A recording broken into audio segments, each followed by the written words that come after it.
Hello and warm regards from Next IST.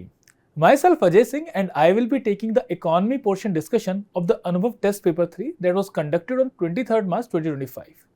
Now, in this discussion, we are going to take a total 16 questions. You can note down the question number so that you don't have any issues while going with the video. First of all, we are going to take questions from 8 to 14, then question number 54 to 59, and lastly 96 to 98. Now, while doing economics, you need to see one thing, that your concepts are thoroughly cleared, because mostly when the questions are asked from economy portion, basically the questions are based upon the concepts or the application of the concepts. Along with that, the current affairs should also be very thorough. For example, questions can be based upon the current affairs or from the budget or from the economic survey. So these things should be very clear while preparing economics and while attempting the questions. And question by question, we are also going to see how you have to apply the concept so that you don't face any difficulties regarding the confusions that you have while solving them.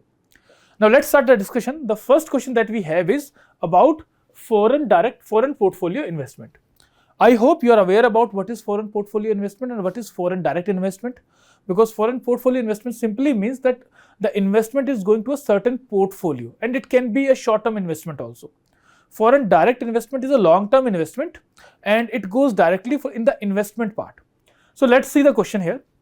First thing is sustained rupee depreciation is likely to cause FPI outflow to increase the risk of capital loss for foreign investors. So is this statement right or wrong? Let's see how. देखो, if for example the question is saying the sustained rupee depreciation का क्या मतलब है कि मान लो $1 today is coming at ₹50. Rupee depreciation means that the same dollar, the value will be ₹100. So this is rupee depreciation, कि यहां पे रुपी depreciate हो गया, जो 50 रुपए में हम $1 खरीद पा रहे थे वो 100 रुपीज में हम खरीद पा रहे हैं, तो रुपी की वैल्यू क्या है, कम हो गई. Now when rupee depreciates, what impact does it have on the FPIs? FPI increase होंगे, decrease होंगे, इसको समझ लेते हैं. For example, a person is investing 1,000 rupees in India. So जब ये 1,000 rupees इंडिया के अंदर आएंगे, when these are going to come to India, they will be converted into rupees and its value becomes ₹50,000. So a person A is investing a total of 50,000 rupees in our country. Now, if the rupee is depreciating, अगर वो rupee depreciate हो जाता है and rupee depreciates to ₹100, then this 50,000 rupees that he has invested and he wants to take it out, वो वापस लेके जाना चाह रहा है, then that amount will be $500 only. If he wants to take back his investment and move out of the country, then he will be taking back only $500. तो $500 क्यों लेके जाएगा? क्योंकि रुपए की वैल्यू जो है डेप्रिशिएट हो गई. इंडिया में जब वो था तो उसकी इन्वेस्टमेंट 50,000 थी. When this investment is going out of India, it is converted into $500. तो this is the risk that they are seeing, कि अगर रुपए की वैल्यू डेप्रिशिएट होगी तो जो इन्वेस्टमेंट उन्होंने किया है उसकी वैल्यू भी डेप्रिशिएट हो जाएगी. तो $1,000 की investment will be converted into $500 investment. That's why the first statement is right, because it is saying the rupee depreciation will lead to the risk of capital loss. So there is a capital loss. That's why FPIs tend to move out. कि क्या पता रुपए की value और ज्यादा depreciate हो जाए, तो उसको अवॉइड करने के लिए, लॉस को अवॉइड करने के लिए they move out of the country. So the first statement is right. Second statement, sustained FPI outflows are likely to contribute to the rise of bond yields due to capital flight. Now, first of all, what is a bond yield? Bond yield simple है. Bond yield is equal to the coupon amount that is received upon the face value of the bond. What is the coupon amount? Coupon amount is the rate of interest or the rate of return promised to investor. और bond क्या होता है? Bond होता है कि कोई भी जो जिसको the person who has to raise money, he is going to issue a bond and he is going to take funds from you and he is going to issue a bond. So while issuing that bond, he is going to promise you a coupon rate. Coupon rate means rate of return. For example, a bond is of rupees 100 value, and he is saying ki I will be offering you 10% return on this on the value of the bond. So every year you are going to get 10 rupees. So every year you will be getting 10 rupees until this bond matures. Now, when the capital is moving out of the country, for example, this is our country. So if the capital is moving out of the country in the form of FPI outflows, that means जो रुपी यहाँ पे था वो कम हो गया. When this rupee or the money supply in the country is decreasing, so what it is going to do? It is going to decrease the demand also. Demand for the investment avenues. So the bond demand will also decrease. जब bond demand decrease होगी तो यानी face value bond की क्या हो जाएगी? Decline हो जाएगी. तो the face value of the bond is going to decrease, but coupon return जो सेम रहेगा क्योंकि वो आपको बॉन्ड की वैल्यू पे मिलता है जो इनिशियली जिसपे वो लॉन्च किया गया था. तो every year you are going to get 10 rupees. तो the coupon amount is remaining same but the face value of the bond is decreasing. That's why the bond yield is going to increase. So this second statement also becomes right. The bond yield is going to rise. I hope this is clear to you. So second statement is also right. Now come to third statement. Contractionary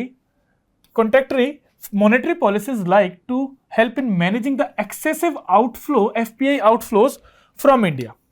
Now what is the meaning of contractionary monetary policy? Contractionary monetary policy का क्या मतलब है कि हम money supply को कम कर रहे हैं कंट्री से. और कौन कम कर रहा है? आरबीआई और central bank is doing that thing. Whenever we are decreasing the money supply from the economy, what is happening? It is increasing the value of the rupee. Whenever the money supply is deliberately decreased, internally ये बात हो रही है, it is decreased internally, that means it is increasing the value of the rupee. When the value of the rupee is increasing, it is actually halting this depreciation of the rupee. When we are increasing the value of the rupee by contractionary monetary policy, it is reducing the depreciation of the rupee value. When the value of the rupee depreciation is being halted, that means it is going to help in managing excessive outflows, FPI outflows. जो भी outflow हुआ है उसको रोकने में वो help करेगा. So this third statement also become correct here. So answer here becomes option C. All the three are correct. So for question number 8, answer is option C. Now next is question number 9. It says sluggish deposit growth has been a concern for the Indian banking sector in recent times. Which of the following factors is likely to contribute to this trend? So first thing is higher interest rates on the small savings schemes. So if the small savings schemes, what are the small savings schemes? For example, post office में जो savings होती है वो हो गया, सुकन्या समृद्धि योजना हो गई, और your PPF that also comes under small saving schemes, or you can have Kisan Vikas Patra is also a type of small saving schemes. So there are multiple small saving schemes. So whenever the interest rate in these small saving schemes is increasing, that obviously means that the general public is going to invest in these schemes rather than investing in the bank deposits. So bank deposit में invest ना करके कहाँ investment होगी? Small saving schemes में, due to which there will be sluggish deposit growth. Deposit here means bank deposits. So the bank deposits that are with the banks, they are not increasing, or there is a sluggish growth. Why? First reason can be कि the small saving schemes interest rate is high. Second is increasing preference for investment in capital markets. That is another reason. Why? Because we have seen in recent times also the stock market is giving more returns than the bank deposits or our fixed deposits. So when we are investing in the capital markets, the return is more. If the return is more, that means public is going to invest here also. So this second one is also right. Third one is decrease in the cash reserve ratio by RBI. So first of all, tell me what is cash reserve ratio? होता क्या है cash reserve ratio? Cash reserve ratio वो amount है जो banks को अपने पास रखना पड़ता है और उसके ऊपर they are not getting any kind of interest, and that is mandated by RBI. So if there is decrease in cash reserve ratio, that means for example if bank is having 100 rupees, total deposits मान लो bank के पास 100 rupees है, and RBI says कि 4% is the cash reserve ratio and rest is SLR and other lending activities that the bank can do. So 4% means that 4 rupees bank have to kept as CRR. Now if we are decreasing this 4% to 2%, so that means now bank have to keep 2 rupees in CRR and they have 98 rupees to lend. Now अब इसका कोई भी impact bank deposits पे नहीं पड़ेगा, because यहां पे bank की lending capability improve हुई है. The lending capability of the banks have increased. That means they have now more funds to give loans or disburse loans. However, their bank deposits have not increased. So जितना bank deposit पहले था उतना ही bank deposit में they have now more funds to lend. So this is not a reason for the sluggish deposit growth. Correct, right? So CRR का कोई impact नहीं होगा bank deposits के ऊपर. So now the answer is option A, that is 1 and 2 only. Now next comes is the question number 10. It is about that despite being a leading producer of jute and cotton, India is not able to fully capitalize on the textile export potential. Which of the following correctly explains this? तो पहली चीज है, global demand has increasingly shifted towards textile made from man-made fibers, but India does not have a significant production of MMF. तो इस statement के अंदर there are two parts. First part है जो उसका रीजन है कि ग्लोबल डिमांड क्योंकि एमएमएफ पे चली गई, यानी मैन मैन्युफैक्चर्ड फाइबर्स पे चली गई है, इसलिए वो कॉटन एंड जूट की डिक्लाइन हुई demand. Second statement is India के पास एक सिग्निफिकेंट प्रोडक्शन नहीं है एमएमएफ की.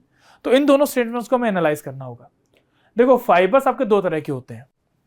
Fibres are of two types. One is your natural fibers. Natural fiber कौन से होंगे? कॉटन हो गया, जूट हो गया, इस टाइप के फाइबर्स कैसे हो गए? Natural fibers. Then second are man-made fibers. And man-made fibers के अंदर भी दो तरह के आते हैं. एक होते हैं synthetic fibers.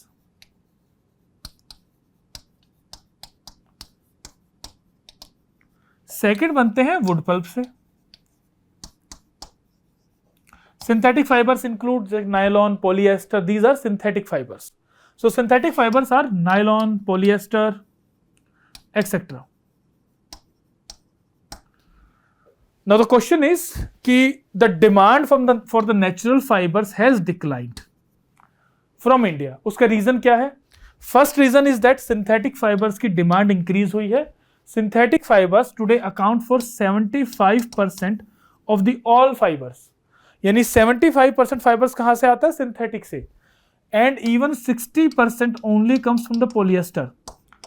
जो भी ग्लोबली फाइबर्स यूज हो रहे हैं उसमें 60% जो है वो पॉलिएस्टर फाइबर है. So first of all important reason is synthetic fibres की जो डिमांड है वो ज्यादा है, जिसकी वजह से नेचुरल फाइबर्स की डिमांड कम हुई है. और डिमांड क्यों ज्यादा है? It's very obvious. They are more durable. Synthetic fibres are, they have better strength, they are more affordable. Cheap आते हैं ये, इसको अफोर्ड इजीली किया जा सकता है, इसलिए भी इनकी डिमांड ज्यादा है. वेदर का जो इम्पैक्ट है that is also very low, तो they can easily handle weather impact. तो they have more life. That's why synthetic fibres are being more used. Secondly तो फर्स्ट पार्ट तो स्टेटमेंट का राइट है. Now second part, India does not have a significant production of MMF. This is absolutely wrong. India is the second largest, globally India is the second largest producer of the man manufactured fibers. So this first statement becomes wrong. Why? because the second statement here is, this second statement is wrong. Second statement comes, India's textile sector is primarily dominated by micro, small and medium enterprises, which limits the economies of scale and efficiency. Yes, our textiles are basically dominated by the MSMEs. और MSMEs में dominate होने की वजह से क्या होता है कि we are having smaller units. These are smaller units and these are fragmented units also. So these are smaller plus fragmented. Smaller और fragmented होने की वजह से क्या है, they are less efficient. These are less efficient. Why? Because छोटी हैं तो economies of scale को utilize नहीं कर पाती हैं. So this second statement is right. Yes, India is dominated by MSMEs. That's why we are less efficient. We have high production cost. Our production cost is high, which makes us less price competitive. That's the other reason for less demand for jute and cotton fabric. So second statement is right here. So answer becomes option B, that is 2 only. So for question number 10, the answer is option 2. Option B. Now next is question number 11. It is about tax buoyancy. So first of all, tell me what is tax buoyancy. पता है tax buoyancy क्या होती है? Tax buoyancy is the rate of change of tax collected upon the rate of change of GDP. दो चीजें हैं. एक होता है कि आपका जो टैक्स है वो इंक्रीज करेगा जीडीपी के साथ. That is one thing. Second thing is the rate of tax, the rate of change in tax collection. The rate of change in tax collection will change with change in GDP. कि जिस rate से GDP increase होता है या जिस rate से GDP decrease होता है, उसी के अकॉर्डिंगली जो टैक्स कलेक्शन की रेट है वो भी इंक्रीज या डिक्रीज होगी. That is known as tax buoyancy. So tax buoyancy is defined as, ये सेकंड स्टेटमेंट इसी को डिफाइन करता है, ratio of the percentage change in tax revenue, ratio of the percentage change in tax revenue divided by percentage change in GDP. तो second statement तो वैसे भी right है बिकॉज इट डायरेक्टली डिफाइन करता है टैक्स बॉयंसी को. Now coming to first statement, increase in GDP of India increase tax buoyancy. Is it right और wrong? देखो, first of all it is a generalistic statement because it is not using any hardcore words which have to be very definite. Yes, अगर GDP increase होगा तो obviously there can be an increase in the tax buoyancy. तो first statement becomes right. Second statement comes कि tax buoyancy क्या होती है, वो होती है change in tax revenue divided by percentage change in GDP. तो डायरेक्ट कोरिलेशन भी उसके बारे में बता रही है. तो that means this first statement is being also supported or explained by the second statement. So that's why answer here becomes option A, that is both statement 1 and 2 are correct and first statement is being explained by the second statement. Now another word there is known as tax elasticity. You might have heard this word also, tax elasticity. अब ये क्या होता, what is this? Tax elasticity is defined as कि the tax revenue collected with respect to change in the tax rate. तो ये tax revenue and tax rate के बीच में कोरिलेशन बताता है कि किस रेट से the rate of change, the change in tax revenue collection divided by the change in tax revenue rate, कि जो टैक्स रेट जो हमने लगाया उसके हिसाब से रेवेन्यू कैसा चेंज होगा. And there is one curve also, Laffer curve, which can be related with the tax elasticity. तो लेफर कर्व says कि as we, this is for example this is tax rate. Tax rate का मतलब ये है कि you are having an income, उसके ऊपर कितना परसेंट टैक्स लगेगा. जैसे for example up to 10 lakh there is a 10% tax rate, 20 lakh पे 20% फॉर एग्जाम्पल. तो this is tax rate and this is tax revenue. So with the increase in tax rate, the tax revenue first increases and after that it starts decreasing. So this is the Laffer curve कि एक tax rate ऐसा होगा जिस पर tax revenue जो collection जो है वो ऑप्टिमम होगा या मैक्सिमम होगा, उसके बाद it will start declining because tax rate बहुत ज्यादा हाई हो जाएगा and tax evasion will start. So this is our tax elasticity and Laffer curve. Now next question is question number 12. Question number 12 says Union Budget 2025 recently announced mission for Atmanirbharta in pulses. In this context, consider the following statement. First is India is the largest producer as well as largest importer of pulses in the world. This statement is correct. India is the largest producer, largest importer and largest consumer of the pulses. At global level, India produces 25%. That means 25% of the global production of pulses is done in India only. So it is 25% of the global production. उसके साथ India imports 14% of total global exports. तो जितना भी pulses export होता है उसका 14% India ही import करता है. And India consumes 27% of the total global consumption. So if at global level 100 lakh tons of pulses is being consumed, उसका 27% इंडिया में कंज्यूम होता है. तो India is the largest producer, importer and consumer of the pulses. So first statement here is absolutely correct. Second, under the price support scheme, the government procures notified pulses at minimum support price to support the farmers. This statement is absolutely right. देखो, we are importing the pulses, so we need to actually encourage our farmers कि वो और ज्यादा दालें उगाएं, वो और ज्यादा pulses उगाएं. तो उसके लिए procurement हमें ensure करनी होगी. Secondly, we have seen farmer protests हुए हैं, everything has been there. Why the farmer protests were there? To provide MSPs for basically for rice and wheat. तो rice and wheat system से दूर करने के लिए भी हमें करना होगा कुछ ना कुछ. तो that's why government under the price support scheme is going for MSP. And we have one scheme, you might have heard about it, PM Asha.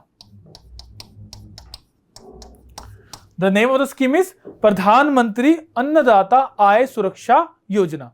Under this scheme, we are having this price support scheme for providing MSPs to the farmers.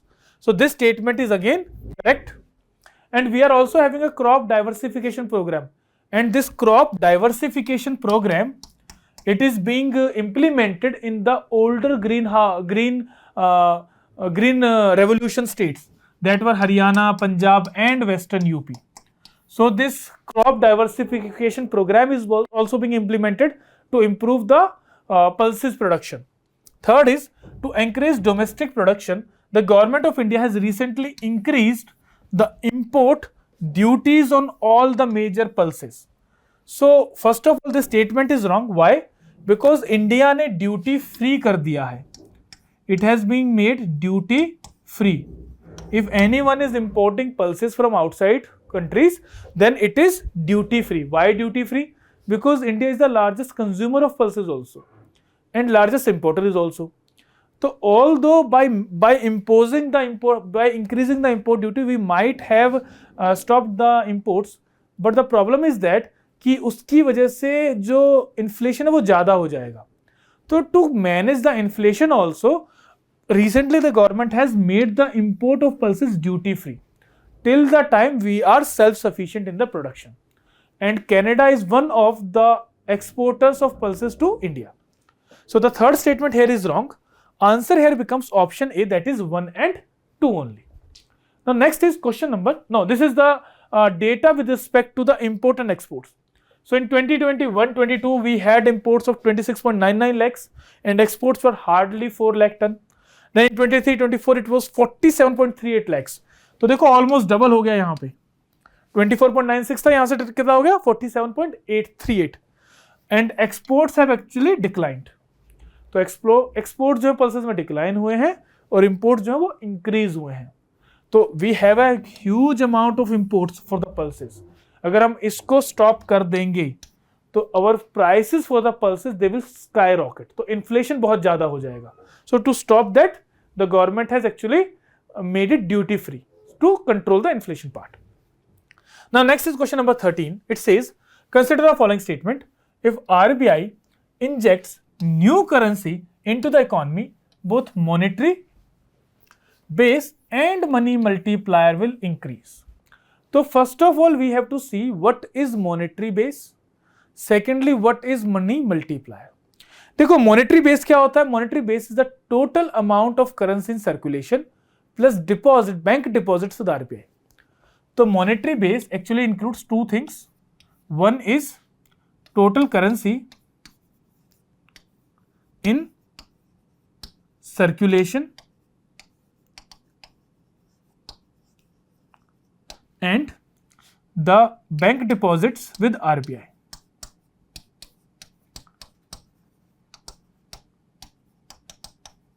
This is our monetary base. What is money multiplier? Money multiplier का मतलब ये होता है कि अगर if there is 1 rupee that is added to the money supply, then how much impact it is having. यानी जितना भी हमारा मनी मॉनेटरी बेस है, उस मॉनेटरी बेस से हम कितना अपनी करेंसी को और ज्यादा कर पाते हैं. I just give you an example. Now for example 1000 rupees are injected by RBI to the banks और to the market. So 1000 rupees have been injected to the market. When these 1000 rupees are being injected to the market, they are going to be deposited at the banks. Because if you give me 1000 rupees, I am not going to keep it as cash. More or less, I will be depositing in the banks only.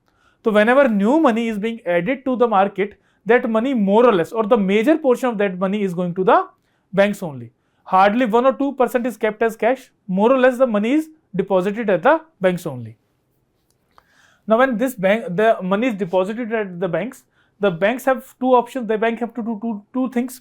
One thing is that they have to comply with the reserve ratio जो RBI उनको prescribe करता है. For example, CRR is there, SLR is there.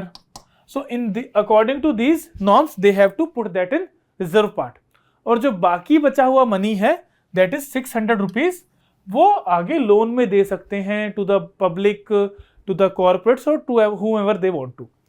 So they have to put some amount as reserve and they have to give the other as a loan. तो जो भी amount उनके पास deposit होगा उसका 40%, I am just taking an example कि this cumulative CRR and SLR it amounts to 40% of the reserves.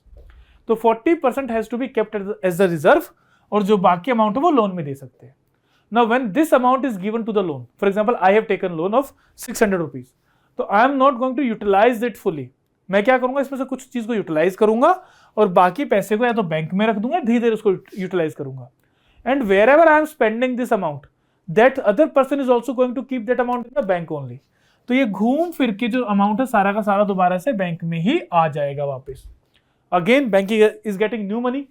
Now bank क्या करेगा, उसको 40% रखना है रिजर्व्स में और बाकी वो कर सकता है 360 rupees को लेंड आउट. तो दिस 600 rupees का 40% एंड 600 rupees का 60% जो लोन में डिसबर्स कर दिया गया. देन अगेन दिस 360 rupees ये दोबारा से कहाँ जाएगा, बैंक उसमें जाएगा. इसका फिर दोबारा से 216 rupees यानी 60% अमाउंट जो है वो फिर से लोन अमाउंट में जाएगा. तो this cycle goes on till it actually goes about to 0. तो ऑलमोस्ट 0 होने के बाद तो it is very less probability कि वो दोबारा से होगा. तो जो भी अमाउंट बैंक्स में डिपॉजिट हुआ है, जो भी नया अमाउंट आया मनी सप्लाई में, that amount actually is getting multiple times disbursed by the banks. तो ये क्या कर रहा है, ये क्यूमुलेटिवली इस 1000 rupees को किसमें कन्वर्ट कर देगा, 2500 rupees में. तो दिस 1000 rupees, जो 1000 rupees हमने ऐड किया या आरबीआई ने जो ऐड किया मार्केट के अंदर, उसका इंपैक्ट क्या हुआ, it actually got converted into 2500 rupees. Why? Because it is being dispersed as the loans. So when we take, तो मनी मल्टीप्लायर बन जाता है 2500 डिवाइडेड बाय 1000. तो the actual amount of money that is supplied divided by the money that was injected by the RBI. So this becomes money multiplier. तो यहाँ पे वो value आ जाएगी 2.5. तो I hope you have understood what is money multiplier and what is monetary base. Now coming back to the question says if the Reserve Bank of India injects new currency into the economy, both monetary base and money supply will increase. तो देखो new currency अगर add की गई है तो obviously total currency में add होगा circulation में, तो मॉनेटरी बेस तो इंक्रीज होगा, बिकॉज इफ 1000 रुपीज को ऐड किया गया है तो वो जाके मनी सप्लाई में ऐड हो जाएगा, तो it is going to increase the monetary base. Now with respect to money multiplier, वो इंक्रीज होगा या नहीं होगा? देखो मनी मल्टीप्लायर क्या होता है कि जो टोटल वैल्यू है जो उस मनी ने क्रिएट की divided by the money supply. तो if the money supply is increasing तो obviously the money multiply is going to decrease, क्योंकि इनवर्सली प्रोपोर्शनल है. So this second statement is wrong because it will not increase. So this first statement becomes wrong here. Second is a reduction in the cash reserve ratio by RBI will keep the monetary base unchanged and will increase the money multiplier. देखो अगर मान लो cash reserve ratio को कम कर दिया RBI ने, तो we go to the previous slide itself. Yes, अगर मान लो कैश रिजर्व रेशियो को कम कर दिया, अभी मान लो 40% है उसको कर दिया गया 30%. तो अगर 30% करेंगे तो क्या होगा? तो यहाँ पे आ जाएगा 300 रुपीज और यहाँ पे आ जाएगा 700 रुपीज जो बैंक आगे लोन में दे सकता है. दिस 700 ये यहाँ जाएगा एंड 700 का अगेन 30% कितना होगा? 210 रुपीज. एंड उसमें से हम 60% लेंगे तो कितना आएगा? 42, आई थिंक 42 ही आएगा. तो something like this will be there. तो बाय दिस मैनर तो क्या हुआ, एक तरह से हमारा जो मनी मल्टीप्लायर वो इंक्रीज हो जाएगा. क्यों? क्योंकि जो क्यूमुलेटिव वैल्यू आएगी निकल की, it will increase. So the second statement is correct here. Reserve ratio की वजह से मॉनेटरी बेस के ऊपर कोई फर्क नहीं पड़ेगा, क्योंकि इसके अंदर या इसके अंदर कोई नया अमाउंट ऐड नहीं हुआ. So this part is correct. Second part कि it will increase the money multiplier. Yes, it will increase the money multiplier because now 1000 rupees is having a more impact. So this second statement becomes right here. Third, an increase in the money multiplier is likely to expand the money supply even if the monetary base remains constant. तो अगर money multiplier की जो वो है, if the money multipliers value is increasing, तो उससे क्या होगा? मनी सप्लाई में इंक्रीज होगा. यस, ऑब्वियसली होगा मनी सप्लाई में इंक्रीज. अगर मनी मल्टीप्लायर ज्यादा लेंगे, मान लो पहले मनी मल्टीप्लायर था 2.5, नाउ मनी मल्टीप्लायर इज 3.5, तो obviously money supply is going to increase. Monetary basis may remain the same. So the third statement is also right here. So answer becomes option B, that is 2 and 3 only. Now next is question number 13. Question number 14 we have. Question number 14 says exchange traded funds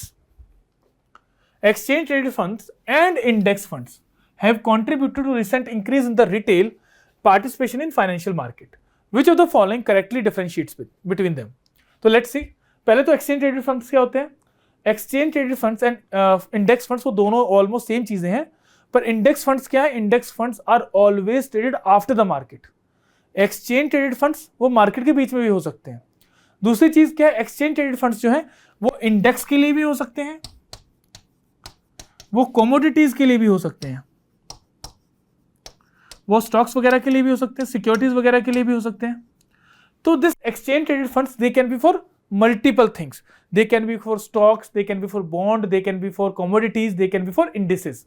indices का मतलब क्या है? जैसे Nifty हो गया, that is a index. Sensex हो गया, that is a index. तो निफ्टी और सेंसेक्स के लिए जो फंड्स क्रिएट किए जाते हैं उसे हम बोलते हैं एक्सचेंज ट्रेडेड फंड्स या इंडेक्स फंड्स. तो इंडेक्स फंड्स क्या होंगे? इंडेक्स फंड्स इनके बेसिस पे होंगे. एक्सचेंज ट्रेडेड फंड्स इनको भी इंक्लूड करेंगे और उसके अलावा कमोडिटीज पे भी होंगे. जैसे हमारे पास कमोडिटीज के लिए आता है गोल्ड ETF. ये तो पहली चीज है, बनते किसके बेस पे है. दूसरी चीज क्या, ये वर्क कैसे करेंगे? तो जैसे जैसे आपकी मार्केट राइज करेगी, इन इंडेक्स फंड की और ETF की वैल्यू भी इंक्रीज करेगी. जैसे जैसे मार्केट डाउनफॉल पे आएगी, इनकी वैल्यू भी डिक्रीज करेगी. फॉर एग्जांपल, मान लो कुछ टाइम पहले the value of Nifty was 24,000. Now it has come down to 20 2000, हो सकता है आने वाले 6 मंथ्स में या 2 ईयर्स के अंदर ये वैल्यू बढ़ के हो जाए 26,000। तो जो इंडेक्स फंड जिसने खरीदा होगा निफ्टी या सेंसेक्स के बेसिस पे, उन इंडेक्स फंड्स की वैल्यू भी इसके साथ फ्लक्चुएट करेगी। तो ये किसके साथ अटैच्ड है? ये आपके इंडेक्सेस के साथ अटैच्ड है। सिमिलरली ईटीएफ भी है। अब जैसे गोल्ड था, गोल्ड वो some time back was around 78,000 rupees for 10 grams. Now it actually skyrocketed to 90,000। तो whoever has bought this gold ETF, उसके जो ETF की वैल्यू वो भी 90,000 के कोरस्पॉन्डिंग हो जाएगी। तो without actually buying that commodity or that bond, what you are doing, you are actually buying the funds related with those commodities, those bonds or those indices. Now let's come back to the question. First says ETFs are actively managed whereas index funds follow a passive investment. What is this active and passive investment? Simple है। Active investment क्या है? जो market को beat करते हैं। Whichever is able to beat the market, that is active investment. जैसे कि हमने for example you buy a particular stock, मान लो आपने रिलायंस स्टॉक के अंदर इन्वेस्ट किया, तो रिलायंस का जो स्टॉक है हो सकता है आने वाले 3 मंथ्स में it is giving you a return of 20%।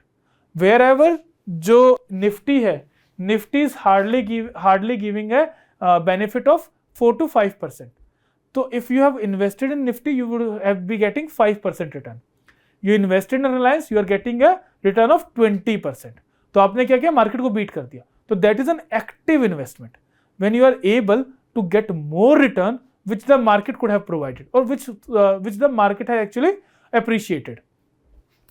Now दोनों के जो ETF हैं और जो इंडेक्स फंड्स हैं दोनों किससे अटैच है? मार्केट से अटैच है। When both are market attached, तो how they can be active? How they can be actively invested? They are both passive investment. अगर मार्केट ऊपर जाएगी तो द फंड्स की वैल्यू भी ऊपर जाएगी, अगर मार्केट नीचे जाएगी तो उनकी वैल्यू भी नीचे जाएगी। सो this first statement is wrong. Why? Because it is not an active part, it is not actively managed, it is passively managed. Second, ETF provide guaranteed returns whereas index funds have variable returns based on the market condition. ETF की भी वही condition है, it totally depends upon the market condition. For example, gold, the price has risen, तो gold ETF की value increase हो गई। If the price falls, तो gold ETF की वैल्यू भी कम हो जाएगी। तो it is not giving a guaranteed return, तो ये भी हो जाएगा wrong. Third, ETF are traded on stock exchanges like regular stock, whereas index funds are bought and sold at the fund's net asset value at the end of the trading day. This is the basic difference between ETF and index funds. This is correct. ETF को आप stocks की तरह आप trade कर सकते हैं। In the whole day during the market hours, you can buy the ETF, you can sell the ETF. Whereas if you are having index funds, then you can buy and sell at the end of the day. End of the day पे उसकी एक value निकाली जाएगी, उस पे ही आप उसको trade कर सकते हो। तो this third statement is absolutely right here. Fourth, index funds offer better liquidity than ETF because the investor can redeem them directly. ये तो wrong हो गया, क्योंकि ETF को आप पूरे दिन में कभी भी ट्रेड कर सकते हो, तो obviously लिक्विडिटी किसकी ज्यादा होगी? ETF की ज्यादा होगी rather than the index funds. So the fourth option is also wrong. Now from this question one clue that you get is that जब भी आप किसी स्टेटमेंट को wrong या right बोलते हो, you should be having a logical reasoning for that. Whenever you are saying that first statement is wrong, क्यों wrong है आपको ये define करना है, तो इससे आपकी accuracy improve हो जाएगी। चलिए हम चलते हैं नेक्स्ट स्लॉट पे, that is 54 to 59 वाले क्वेश्चंस पे। Now question number 54 says the United States is India's largest trading partner, but India is not the largest trading partner of USA. Obviously, the first statement is right. US is the India's largest trading partner, but that the vice versa is not true. So the first statement becomes correct here. If you want to see the figures, the USA amounts for 17.9%. USA accounts for 17 or you can say 18% of the trade is with USA, that is highest. उसके बाद है UAE के साथ 8.23%, तो 18% USA के साथ है, उसके बाद यूएई के साथ है, फिर नीदरलैंड्स, चाइना, सिंगापुर, यूके, इस तरह से आएगा। और रेस्ट ऑफ द ट्रेड है 49% है बाकी कंट्रीज के साथ। तो ये जो कंट्रीज हैं ये almost they amount for 51% of the trade off India. So the first statement is correct here. Second is India maintains a trade surplus in services with the US while runs a trade deficit in merchandise goods. This statement is wrong here. India का service के अंदर भी trade surplus है और merchandise के अंदर भी trade surplus है, तो दोनों में ही इंडिया ट्रेड सरप्लस मेंटेन करता है and that trade surplus is around $41 billion. कितना है इंडिया का trade surplus? $41 billion. Third, India accounts for the largest share of the overall trade deficit of USA. ये देख लेते हैं कि है या नहीं है। देखो, USA is not only trading with India, USA China के साथ भी ट्रेड कर रहा है, USA is also trading with Mexico also. तो चाइना का ही एग्जांपल ले लेते हैं। ट्रंप के जो सबसे पहले सैंक्शंस लगे वो किस कंट्री पे लगे? चाइना के ऊपर। व्हाई? बिकॉज चाइना का साथ जो ट्रेड डेफिसिट है that is too high, India तो बहुत नीचे आता है। So in terms of trade deficit India comes at 11th position with respect to USA. China, Mexico, Vietnam, Ireland, Germany, they are having much more trade deficit with USA, यानी USA का जो trade deficit है वो इन countries का ज्यादा है बजाय India के। इंडिया का तो बहुत नीचे 11th नंबर पे है। So the answer, the third statement becomes wrong here, first is right, second is wrong. So it is asking how many statements are correct. So correct is only one, that is option A is the right answer here. Now next is question number 55. It says, consider the following statement regarding the sugar sector in India. Now with respect to sugar sector, let's see. The first statement here is, Government of India regulates the minimum price that the sugar mills must pay to the farmers for sugarcane through fair and remunerative price. Now let's see how the sugar industry works. Farmer is going to produce the sugar cane. This sugar cane will be bought by the sugar mills and they are going to produce sugar. So the price that will be given to farmer will be fair and remunerative price. This fair and remunerative price, it was introduced in 2009. And it was introduced under the Sugarcane Control Order of 1966. तो उसमें ये introduce किया गया 2009 में कि mills को एक fair और रेन्यूमरेटिव प्राइस देना होगा फार्मर्स को for their sugar cane. Now mills जब जाते हैं शुगर को मार्केट में सेल करने के लिए, if the sugar price is not very high, अगर शुगर प्राइस बहुत कम हो जाता है तो उसमें क्या होगा, मिल्स ओनर्स के ऊपर एक ऑब्लिगेशन आ जाएगी, they will not be able to run profitably. तो ये बार बार हो रहा था, इसी वजह से जो भी मिल्स को देना था पैसा फार्मर्स को वो काफी ज्यादा पेंडिंग चल रहा था। तो to overcome that in 2018 government brought sugar control order. Under the sugar control order एक मिनिमम सेलिंग प्राइस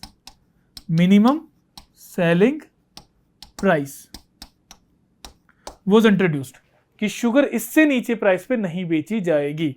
तो that is the minimum selling price that the mills will get from the market. It was introduced in 2018। So the first statement is right, yes fair remunerative price रहता है sugar canes के लिए। Second है, the government of India determines the minimum selling price of sugar below which the sugar mills can not sell the sugar in the market. वो इसलिए नहीं है ताकि जो इनकी वायबिलिटी है वो मेंटेन रहे। To maintain the viability of the sugar mills the minimum selling price for sugars was introduced. No, minimum selling price और मिनिमम सपोर्ट प्राइस ये दोनों अलग अलग चीजें हैं। मिनिमम सपोर्ट प्राइस गवर्नमेंट देती है किस पे, क्रॉप्स के ऊपर, जैसे व्हीट हो गया, राइस हो गया, बाजरा हो गया, इन पे मिलता है। मिनिमम सेलिंग प्राइस क्या है, ये वो प्राइस है जिसके नीचे कोई भी शुगर मिल मार्केट में शुगर को सेल नहीं कर सकती।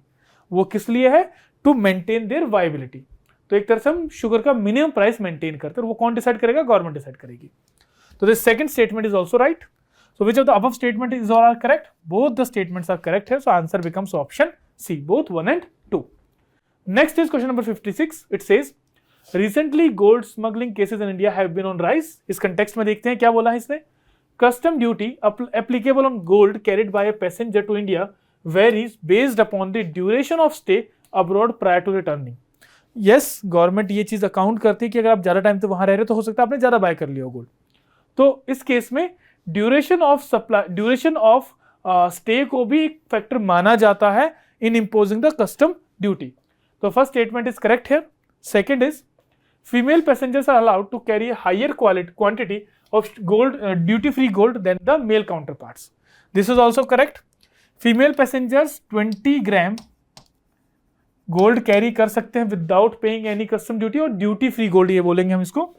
तो they can carry 20 grams of duty free gold and mails can carry 10 grams of duty free gold. So both the statements are correct here. Answer becomes option C, both 1 and 2. This was actually based upon your knowledge part. तो जो भी current affairs में चल रहा है उसके knowledge के basis पे ये क्वेश्चन आपसे पूछा गया है। Next is question number 57. It says which of the following measures the RBI most likely to take the control the high inflation. देखो इन्फ्लेशन क्यों होती है? What is inflation? Inflation is the price rise. Inflation is basically price rise. किस rate से rise हो रहा है price, हम क्या बोलते हैं? इन्फ्लेशन यानी महंगाई। नाउ किसी भी चीज का प्राइस राइज कब होगा? किसी भी चीज का प्राइस राइज कब होगा? जब उसकी डिमांड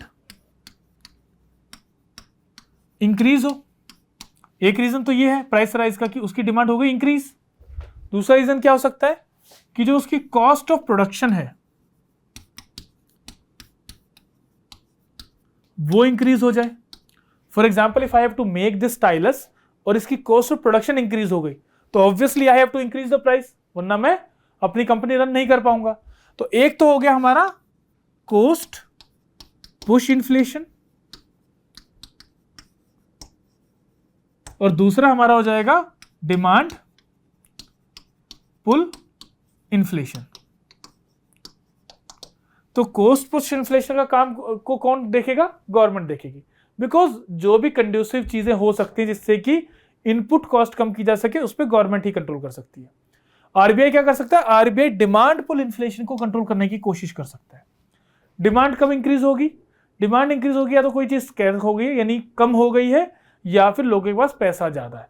तो वी कैन जस्ट से कि when money is more as compare to the quantity that is being supplied. तो अगर मनी ज्यादा है यानी मनी सप्लाई अगर ज्यादा है तो उस केस में it is going to increase the demand and increase in demand will going to increase the price. तो आरबीआई और सेंट्रल बैंक क्या करेगा? Through its monetary policy is going to control this money supply. इस money supply को कम किया जाए market से। जब वो कम होगी तो उसकी डिमांड भी कम हो जाएगी, और डिमांड कम होने से प्राइस को कंट्रोल भी किया जा सकता है, यानी इन्फ्लेशन को भी कंट्रोल किया जाएगा। सो पहला देख लेते हैं decrease in cash reserve ratio. CRR का क्या ऑब्जेक्टिव था? ये बैंक्स को बोलता है कि you have to keep a certain percentage of funds with RBI, जिनके ऊपर ना उन्हें इंटरेस्ट मिलेगा और वो सिर्फ एज सेफ रखे जाएंगे ताकि कोई भी अगर कंटीजेंसी आती है तो सीआरआर को यूज किया जा सके। तो पहली चीज तो ये है। सेकंड क्या है? तो अगर इसको हम डिक्रीज करेंगे तो इसको डिक्रीज करने का मतलब क्या है कि मान लो पहले सीआरआर था 4% और 100 रुपीज तो है बैंक के पास, तो बैंक पहले 96 रुपीज को मनी सप्लाई में ऐड कर पाता था और 4 रुपीज उसे रखने पड़ते थे आरबीआई के पास। अगर सीआरआर को डिक्रीज कर दिया जाए तो क्या होगा? इट विल गो 2%, मान लो 2% कर दिया सीआरआर को 4 से, तो अब क्या हुआ? अब 100 रुपीज में से 98 रुपीज वो मार्केट को दे सकता है और 2 रुपीज उसे आरबीआई को देने होंगे। तो यानी मनी सप्लाई क्या हो गई? इंक्रीज हो गई। अगर हम सीआरआर को डिक्रीज करेंगे तो that is not the objective here. Objective is to decrease the money supply. So the first statement becomes wrong here. Second, purchase government securities in the open market. Second is purchase government securities in the open market. तो देखो जब आप market से government securities को purchase करोगे तो क्या होगा? RBI is going to take the government securities and is going to funnel or give money to the market. तो जब मार्केट के अंदर मनी जाएगा तो it is increasing the money supply. When the money supply is increasing, again the price is not going to be controlled. Demand और ज़्यादा बढ़ेगी. तो this is also not a good measure. Actually, the RBI should be selling government securities and absorbing money from there. So this second is also wrong. Third is increase the policy repo rate. देखो policy repo rate से ही आपकी सारी चीजें linked है. The interest rate on which the loans are given, the interest rate on the deposits given by the bank, कि जो भी हम मनी बैंक्स के पास रखेंगे उन डिपॉजिट्स के ऊपर जो इंटरेस्ट रेट मिलेगा वो भी रेपो रेट के साथ लिंक्ड है, और जिस रेट पे हम लोन बैंक से लेंगे वो भी किससे लिंक्ड है, रेपो रेट से लिंक्ड है. अगर रेपो रेट को इंक्रीज कर दिया जाए, if the repo rate is increase, repo rate increase हुई, उस रेपो रेट की इंक्रीज होने से क्या होगा, लोन जो है वो महंगे हो जाएंगे. तो यानी the amount that I am going to take वो मुझे ज्यादा इंटरेस्ट उस पर पे करना पड़ेगा. सेकंड चीज क्या होगी कि the amount that I M depositing with the banks, उस पर भी मुझे इंटरेस्ट ज्यादा मिलेगा. तो मेरी टेंडेंसी क्या होगी, what ever money I have I will try to put in the bank so that I get a better return there, and I will try to avoid taking loans from there. So what it is doing, it is decreasing the money supply in the market. Decreasing the money supply means decreasing the demand. Decreasing the demand means tackling price rise. So this third one becomes correct here. Last is reduce the statutory liquidity ratio. Again वो cash reserve ratio की तरह ही है. तो जब आप free कर दोगे statutory liquidity ratio से, तो बैंक के पास एक ऑप्शन होगा कि वो कॉमर्शियली ज्यादा लोन्स दे पाए जो हायर रेट पे रहता है. तो again this also becomes wrong here. So if we have to take a correct measure, तो the CRR should be increased, the government securities should be sold by RBI, and the SLR or statutory liquidity ratio should be increased. So that should be the correct measure, and this increasing policy repo rate is the correct option here. So answer becomes option C. Now next question is question number 58. It is about cess and surcharge.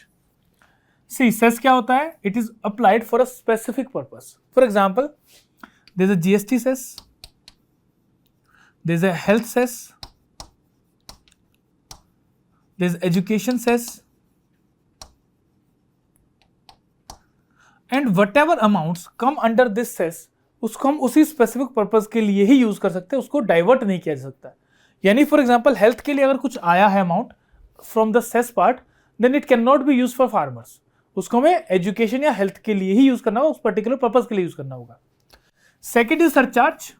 Surcharge actually हम high wealth या high value individuals पर लगाते हैं जिनकी income बहुत ज्यादा है, उनके ऊपर लगाया जाता है सरचार्ज. तो it is other than the tax. एक तो इनकम टैक्स होगा, उसके बाद सरचार्ज भी उनको पे करना होगा. Now let's come back to the question. First is cess is explicitly mentioned in the Constitution of India, whereas surcharge is not. This is wrong. Under Article 271, both cess and surcharge have been mentioned. So it mentions about cess as well as surcharge. So the first statement becomes wrong here.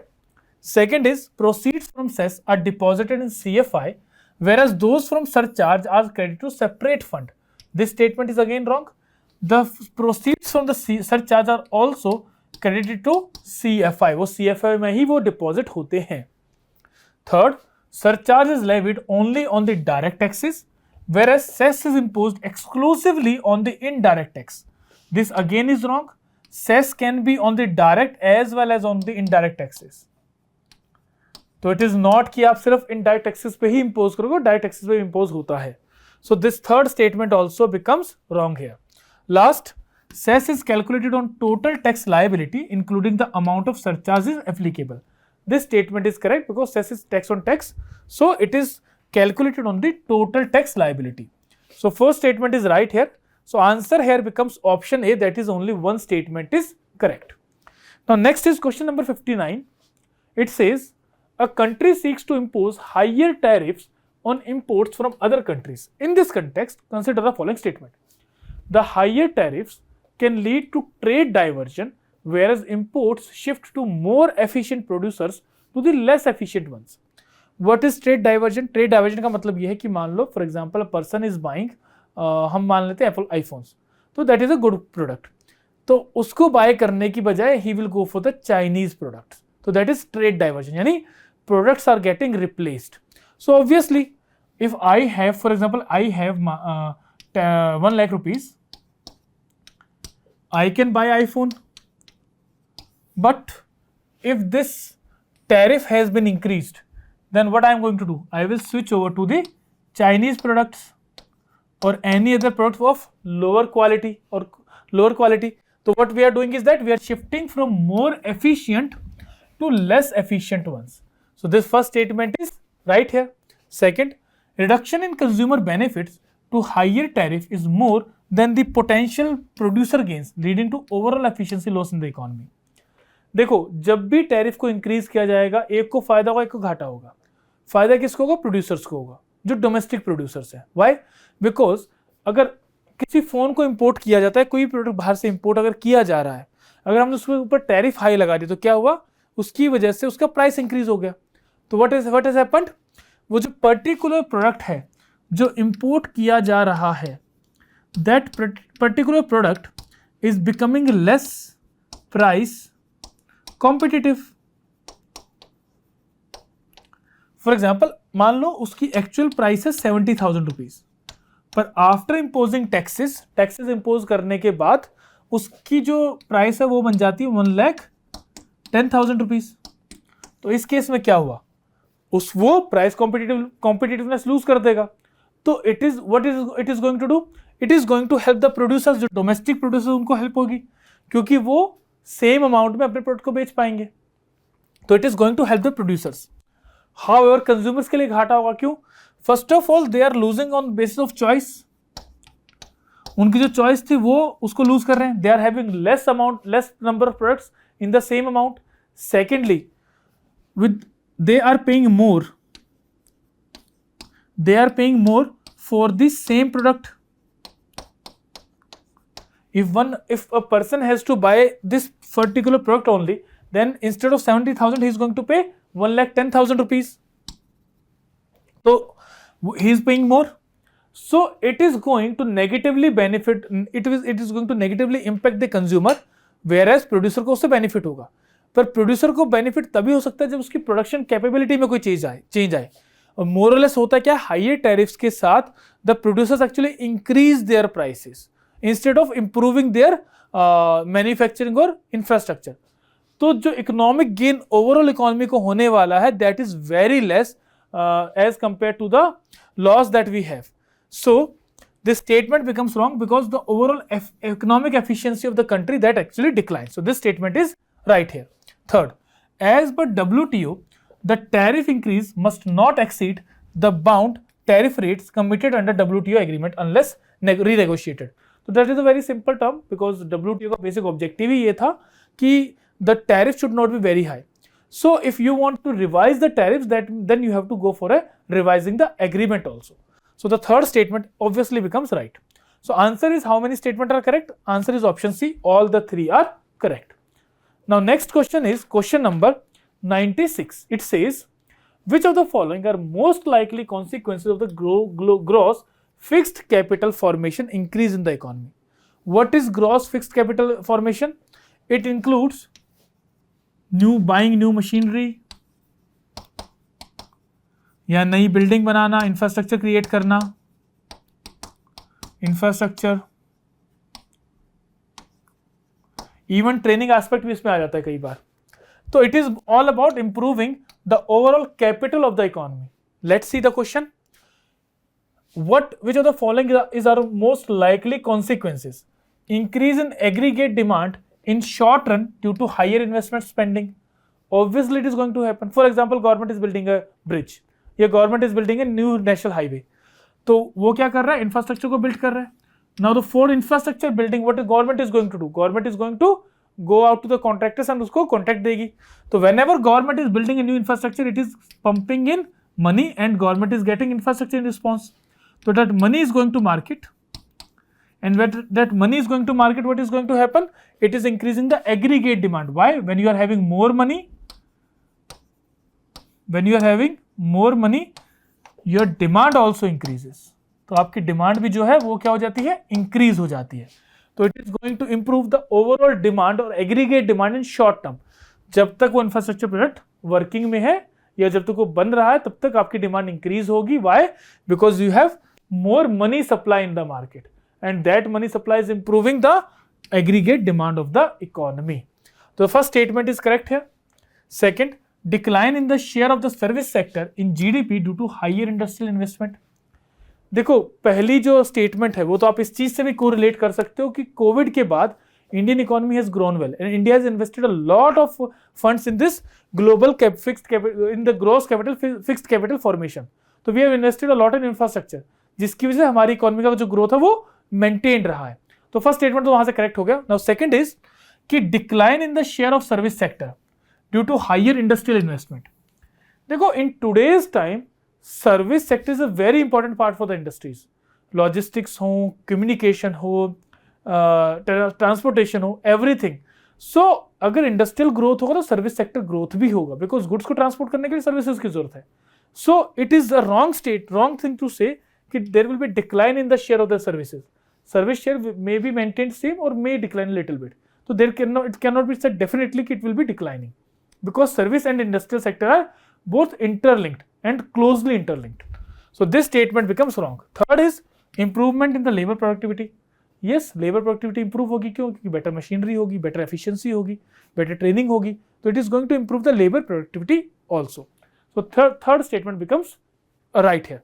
And वैसे भी whenever we are investing in infrastructure, in the capital formation, it improves the productivity. For example, if you are having a old computer system that is slow and you are having a new generation of computers, then the speed will be high. So obviously the labor productivity increases. So answer here is option C, 1 and 3 are correct. Secondly, अगर आपने first को identify कर लिया तो second तो वैसे ही cut out हो जाएगा, because कहीं भी option में 1 and 2 नहीं है. So answer becomes option C, 1 and 3 only. Now next is question number 97. Which of the following policy measures is more likely to have a direct impact on reducing country's trade deficit? तो अगर India के trade deficit को reduce करना तो किसका impact direct होगा? Let's see the options. First statement is liberalisation of the capital inflows. देखो, हमारा जो एक्सटर्नल अकाउंट है उसमें दो एलिमेंट्स हैं. एक हमारे पास है करंट अकाउंट और दूसरा है हमारे पास capital account. Second one is capital account. The current account, उसके अंदर क्या है? In the current account we have trade both visibles invisibles, या कोई भी अगर रिनोवेशन बाहर से आता है, कोई भी अगर बाहर से कोई गिफ्ट वगैरह कोई चीज आएगी तो वो किस में आएगी? करंट अकाउंट में. यानी what ever which can be settled in 1 year. तो इसमें हमारा ट्रेड डेफिसिट भी किसका एलिमेंट बन जाएगा? करंट अकाउंट का बन जाएगा. Second is the capital account, जिसमें हमारे कैपिटल फ्लोज होंगे. कैपिटल फ्लोज यानी investment, FDI, FPI, things like that. तो वो किसमें आएगा? हमारे कैपिटल अकाउंट में आएगा. Now the statement is saying कि liberalisation of the capital inflows, अगर हम कैपिटल अकाउंट के इनफ्लोज को लिबरलाइज कर दें, यानी हम और को आने दे, मनी आने दे, इजिली आने दे, तो क्या ट्रेड डेफिसिट के ऊपर कोई फर्क पड़ेगा? And it is asking for a direct impact. See, if the more money is flowing in the country, that means it is going to improve the forex. वो forex को improve करेगा, and by improving the forex, what is going to happen? It will improve the value of the rupee. तो value of the rupee अगर improve होगी तो क्या होगा? Our price competitiveness will decline. Why? अगर रुपये की वैल्यू ज्यादा है तो price competitiveness of exports will decline. तो it will reduce the price competitiveness of our products or our exports, and imports जो वो इजीली आ जाएंगे क्योंकि वो सस्ते हो जाएंगे हमारे लिए, तो उससे ट्रेड डेफिसिट हमारा बढ़ेगा, तो कम नहीं होगा. तो first becomes wrong. Second, imposition of import tariff. Obviously, if anything that is coming from outside to our country, if we are imposing more tariffs here, that means the price is increasing. For example, iPhone ही अगर हम import करते हैं and we impose taxes on the mobile phones that are imported in the country, तो mobile phone की cost increase हो जाएगी. तो when the cost is increasing, demand is going to go down. Price and demand are actually inversely proportional. अगर हम price increase करेंगे तो demand क्या होगी? It is going to decline. So this second statement becomes right. Third, promotion of export oriented industries. Yes, अगर हम export oriented industries को promote करते हैं तो हमारे एक्सपोर्ट्स इंक्रीज होंगे. Our exports are going to increase, and this increased exports are going to bring inflows in the capital account, and that is going to decrease our capital, that is going to decrease our trade deficit. So this third one also becomes correct. So answer is option B, that is 2 and 3 only. So for question number 97, answer is option B, 2 and 3 only. Now the last question is question number 98. It says, if Government of India revises the base year for GDP calculation, which of the following are likely to be affected? देखो, after some time we have to revise the base year. Base year क्या होता है? It is the reference year for various calculations. So it is the reference year for CPI, WPI, then also for the GDP growth rate. So for all these things, when the base year is being revised, तो क्या हो रहा है? We are inculcating the new realities of that particular indicator. So whenever we are revising the base year, it is the sectoral composition and relative contribution of different sectors to the GDPs being revised. वो affect होगा, क्यों? क्योंकि हम new realities को लेके आ रहे हैं. हो सकता है कुछ sectors का contribution increase हुआ, कुछ का decline हुआ, कोई नए sectors भी आए हों. So that sectoral composition and relative contribution is going to be affected. Second, real GDP growth rate for previous years. Yes, it is recalculated. हमने पहले भी किया था इस चीज को. When we revised our base year, so the previous years GDP growth rates were recalculated. So this is also done. Thirdly, fiscal deficit to GDP and tax to GDP ratios. देखो, ये जो रेशियो हम निकालते हैं nominal GDP के terms में. Usually किस में होती है? नोमिनल जीडीपी के टर्म्स में होती है, और नोमिनल जीडीपी ज्यादा इससे इफेक्ट नहीं होता. तो that's why this will not be affected here. So here the answer becomes option A, that is 1 and 2 only. So with this we conclude our discussion. I hope this would have been helpful for you. Thank you very much.